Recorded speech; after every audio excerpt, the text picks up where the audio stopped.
상추 이제 쌈으로만 먹지 말고 이렇게 해보세요. 먼저 보리새우 10g을 준비해 주세요. 포장을 뜯자마자 고소한 바닷물이 가득합니다. 예열된 팬에 보리새우를 넣어주세요. 보리새우를 살짝 볶아주면 비린내는 날아가고 바다의 깊은 감칠맛만 남게 됩니다. 싱싱한 상추에 기분 좋은 소리, 먹기 좋은 크기로 가볍게 뜯어주세요. 상추는 60g을 준비해주세요. 95%가 수분인 상추는 피부를 촉촉하게 해주고 많이 먹어도 속이 참 편하네요.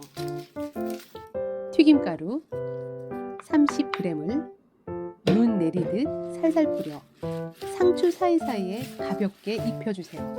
채소 본연의 맛을 살려줍니다. 이제 찬물 40ml를 넣어줄게요. 물이 차가울수록 전의 바삭함이 살아납니다. 상추가 멍들지 않게 살살 버무려 주세요.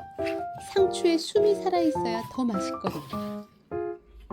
자칫 심심할 수 있는 상추전에 보리새우로 은은한 바다향을 입혀보세요. 여기에 신선한 계란 하나를 반죽의 점도를 잡아주고 고소한 풍미를 더해줍니다. 노란 계란물이 입혀지니 훨씬 먹음직스럽죠. 단백질 영양까지 꽉 채웠어요. 노릇노릇한 변신을 도와줄 카놀라유를 준비해주세요.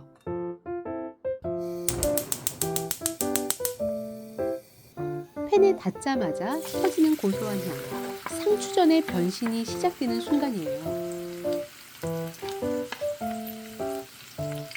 얇게 펴 바를수록 입안에서 바스락거리는 식감이 극대화됩니다. 망설이지 말고 신속하게, 그래야 눅눅하지 않고 끝까지 바삭한 상추전을 드실 수 있어요. 들리시나요? 우리 집 양도 상추전에 고소한 향이 배는 것 같네요. 겉면의 노릇함이 바삭한 식감을 그대로 말해주네요. 마지막으로 가볍게 한 번 더 뒤집어 주세요.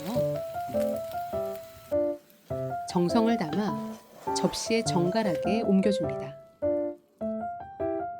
역시 저는 젓가락으로 툭툭 찢어 먹어야 국룰이죠.